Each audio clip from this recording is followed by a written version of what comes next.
100 अरब रुपए के ऊपर का टैक्स लगा दें। हर दवाई के एक्टिव इंग्रेडिएंट के ऊपर आप टैक्स लगेगा। इमरान हुकूमत ने यह करा है कि अगर पाकिस्तान में कभी कोई सैलाब आ जाए माज़अल्लाह, और सैलाब के वक्त किसी मुसलमान मुल्क या ब्रदरली मुल्क या कोई और दोस्त मुल्क हमको कोई अतिया देता है तो उस अतिये के ऊपर भी टैक्स लगाएंगे। ये भी इस बिल में डाला है इन्होंने। अगर स्टंटिंग के प्री मिक्सेस हैं उसके ऊपर भी इन्होंने टैक्स लगा दिया है। आज पाकिस्तान के अंदर जो बात करते थे कि अशिया खुर्दोनोश के ऊपर पाकिस्तान में महंगाई इतनी है कि पिछले हफ्ते 19.5% महंगाई थी, और पिछले 7 हफ्तों से कोई हफ्ता ऐसा नहीं है जिसमें 18% से कम महंगाई हो। ये एक नया रिकॉर्ड है। और गरीब तरीन लोगों के लिए 21% महंगाई है। ये मेरे नंबर्स नहीं हैं, ये शुमारिया जात पाकिस्तान ब्यूरो ऑफ स्टैटिस्टिक्स के हैं। उस महंगाई के दौर में इमरान खान के ये 350 अरब रुपए के नए टैक्सेस मज़ीद महंगाई लेकर आएगा। अगले 6 माह में ये 1600-1700 अरब रुपए एक्सपेक्ट कर रहे थे सेल टैक्स के कलेक्ट करने के, इसमें 350 अरब रुपए और टैक्स लगा दिया। इसका मतलब ये है कि तकरीबन 21% सेल टैक्स के अंदर ये और कलेक्ट करेंगे आपकी जेब से। ये हुकूमत वो है जिसने सोलर पैनल पर टैक्स लगा दिया। ये हुकूमत वो है कि जो हम कनोला के बीज मंगवाते हैं, और ये बात ज़रा सोचिए आप कि पाकिस्तान $3.5 अरब का खाने पीने का तेल इंपोर्ट करता है, मंगवाता है बाहर से हर साल $3.5 अरब का। उसका हल ये, और हम ये जाके कह चुके हैं, मुस्लिम लीग के प्रोग्राम में भी ये बात हुई है कि उसका हल है कि कनोला के बीज लगाएं, जो कि एक हाइब्रिड होता है रेप सीड का, या हाइब्रिड होता है सरसों का, तो उससे पाकिस्तान में तेल की पैदावार बढ़ेगी। इमरान हुकूमत ने उस बीज के ऊपर भी टैक्स लगा दिया है 17%। ये किस एजेंडे पे चल रहे हैं ये मेरी समझ से बाहर है। कोई लोग कहते हैं कि ये IMF के सामने हथियार डाल चुके हैं। मुझे तो लगता है कि ये IMF के साथ मिलकर मुल्क व कौम से लड़ाई कर रहे हैं। मुझे तो ये लगता है कि ये पूरा पाकिस्तान के खिलाफ इस्तेसाल की मुहिम पे आए हुए हैं। कोई बदले ले रहे हैं अवाम से पाकिस्तान के, क्योंकि अवाम इनको सपोर्ट नहीं करती। इस किस्म के क्रूअल टैक्स, इस किस्म के जालिमाना टैक्स, मुजरिमाना टैक्स मैं कहूँगा, सेल टैक्स में जो इजाफा करा है, मैं नहीं समझता कि पाकिस्तान के अवाम इसके मुतहम्मिल हो सकते हैं। इस महंगाई के दौर में आप मिल्क पाउडर के ऊपर टैक्स लगा दें, इस महंगाई के दौर में आप इन्फेंट फार्मूला के ऊपर टैक्स लगा दें, और फिर आप उसके बाद आके कहते हैं कि हमने इतना ज़्यादा टैक्स नहीं लगाया। खाने पीने का तेल जो नवाज शरीफ के ज़माने में 150 रुपये किलो होता था, जो आज 400 रुपये किलो है, इस पर मज़ीद टैक्स लगा दिया। सीरियल्स के ऊपर टैक्स लगा दिया। आपकी अगर गेहूं का पैकेट, आटे का पैकेट आप लेंगे, उस पैकेट के ऊपर टैक्स लगा दिया। लाल मिर्च के ऊपर टैक्स लगा दिया। आप ये सोचें कि फार्मर्स, जो सिंध के फार्मर्स खास तौर पर, जहाँ पे थर वगैरह के अंदर मीरपुर खास में लाल मिर्च पैदा होती थी, अब लाल मिर्च पे भी टैक्स लगा दिया। मोबाइल फ़ोन के ऊपर इनकम टैक्स बढ़ा दिया, डबल कर दिया मोबाइल फ़ोन के ऊपर इनकम टैक्स। जनरल्स के ऊपर, जर्नल्स, JURNALs बोल रहा हूँ, फौजी जनरल नहीं बोल रहा हूँ, न्यूज़पेपर्स, पीरियडिकल्स और जर्नल्स के ऊपर भी टैक्स लगा दिया। मुझे ये बताइए कि इस मुल्क में जहाँ पे वैसे ही खानगी कम हो, हमको इस चीज़ पे टैक्स लगाना चाहिए? इस पे सेल टैक्स लगा दिया। जरीदे, रिसाले, जरीदे, जराइद। अच्छा, आप जो मर्जी दीजिएगा। उसके बाद कहते हैं कि अगर आपको पता है पाकिस्तान में अक्सर यहाँ पे जो हमारे जो साहिवाल गाय होती है या नीली रावी जो भैंस होती है, उसकी दूध देने की मिकदार बहुत कम होती है। तो हम अक्सर, हमारे जो डेयरी फार्मिंग की इंडस्ट्री है वो बाहर से इंपोर्ट करती है गाय वगैरह, और उसके बाद लोकल से ब्रीडिंग करती है, तो उससे हमारी दूध की पैदावार बढ़ती है। वो इंपोर्ट ऑफ एनिमल्स के ऊपर भी टैक्स लगा दिया।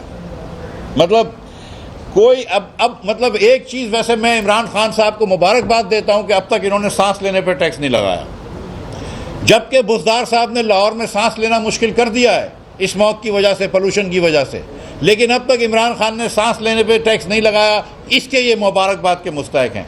मुझे अब नहीं पता सीरियसली कि कोई ऐसी चीज़ है कि जिसको इस हुकूमत ने इस्तिस्ना दी हुई हो टैक्स की, कोई अब ऐसी चीज़ नहीं है।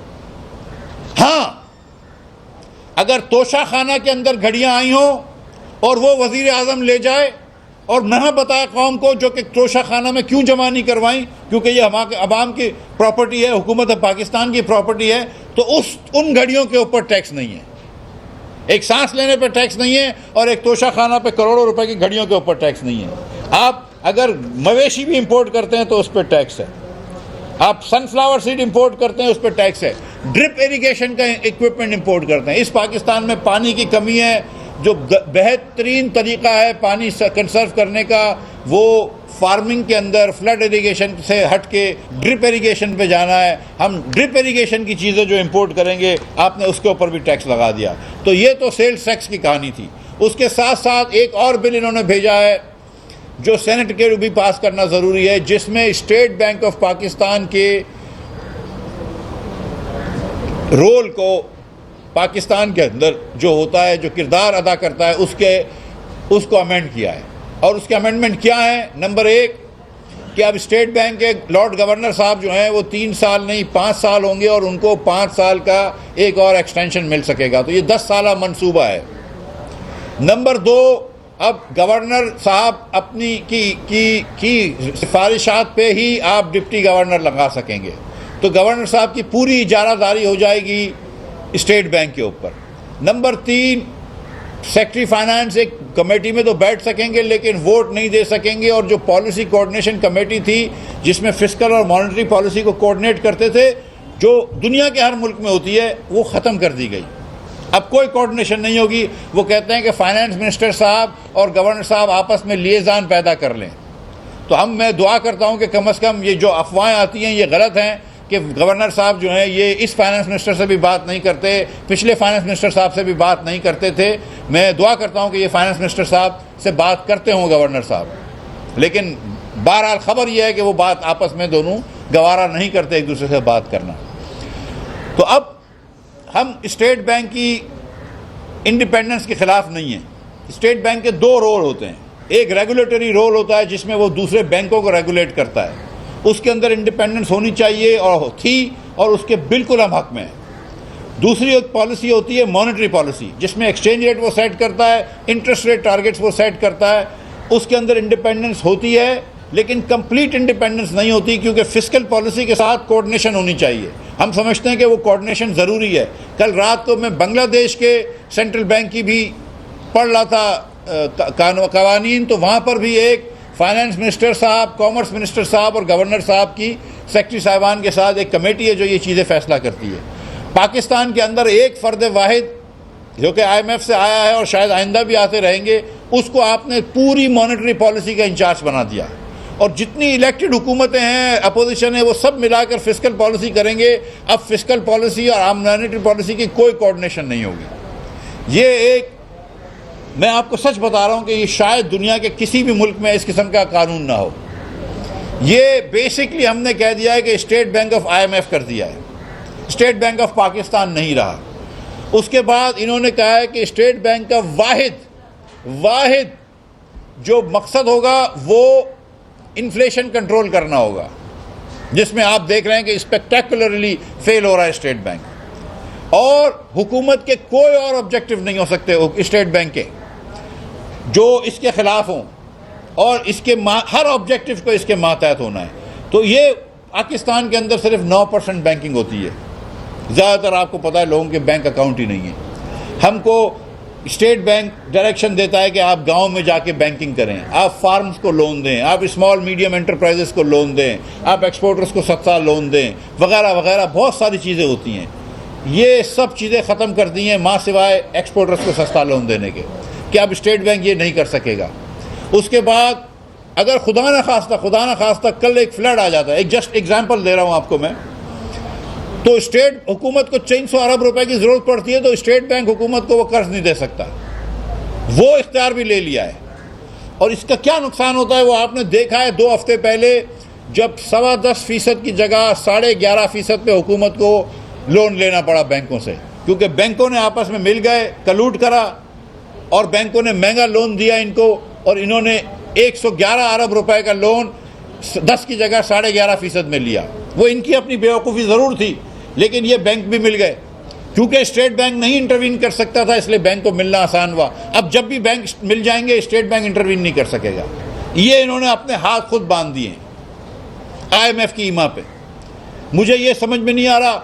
मुझे ये बात आती है कि चले IMF बोलता है बैंक इंडिपेंडेंस करें, बैंक को इंडिपेंडेंट करें, लेकिन एक फर्द वाहिद को इतना पावर क्यों दे रहे हैं? IMF को क्या फ़र्क पड़ता है उसकी तनख्वाह कितनी है, उसकी टर्म ऑफ एम्प्लॉयमेंट कितनी है, कि अब उसकी टर्म्स ऑफ एम्प्लॉयमेंट भी वो खुद सेट करेगा। ये भी IMF ने लिखवाया है। पार्लियामेंट कोई कानून साजी नहीं कर सकती माँ सिवाय इनसे मशवरा करे बगैर। फाइनेंस मिनिस्ट्री एक समरी नहीं भेज सकती हुकूमत के अंदर ECC में स्टेट बैंक के बारे में अगर स्टेट बैंक के मशवरा पहले नहीं हो, रिटर्न मशवरा ना हो। और जो स्टेट बैंक समरी भेजेगा, रेफरेंस भेजेगा, फाइनेंस मिनिस्ट्री के ऊपर कदगन है कि वो जूं के तू उसी तरह मनोहन उसको आगे भेजनी पड़ेगी। ये भी एक कदगन है। सिर्फ पार्लियामेंट को एक रिपोर्ट देनी है, अदरवाइज स्टेट बैंक जो है तमाम सॉवरन हो चुका है और पार्लियामेंट के भी ऊपर सॉवरेनिटी कर दी है। ये पाकिस्तान की तारीख में तो छोड़ दें, ये किसी दुनिया में नहीं होता है। ये क्या खान साहब ने करा है समझौते, खान साहब ने क्या बात कर रहे हैं। 2 दिन पहले उन्होंने कहा कि हमको इसलिए गुलामी करनी पड़ रही है कि हमने कर्जा ले लिया सबसे ज़्यादा। तो भाई कर्जा तो सबसे ज़्यादा आपने लिया है, तो अगर आप गुलामी कर रहे हैं तो आप अपने कर्जों के तहत गुलामी कर रहे हैं। आप गुलामी कर रहे हैं तो आप इंटेलेक्चुअली बैंक्रप्सी के तहत, इंटेलेक्चुअल बैंक्रप्सी की वजह से गुलामी कर रहे हैं, क्योंकि आपको पता ही नहीं है करना क्या है। मैं यहाँ पर रुकता हूँ और मुसद्दक मलिक साहब से गुजारिश करता हूँ कि वो बात करें। सर,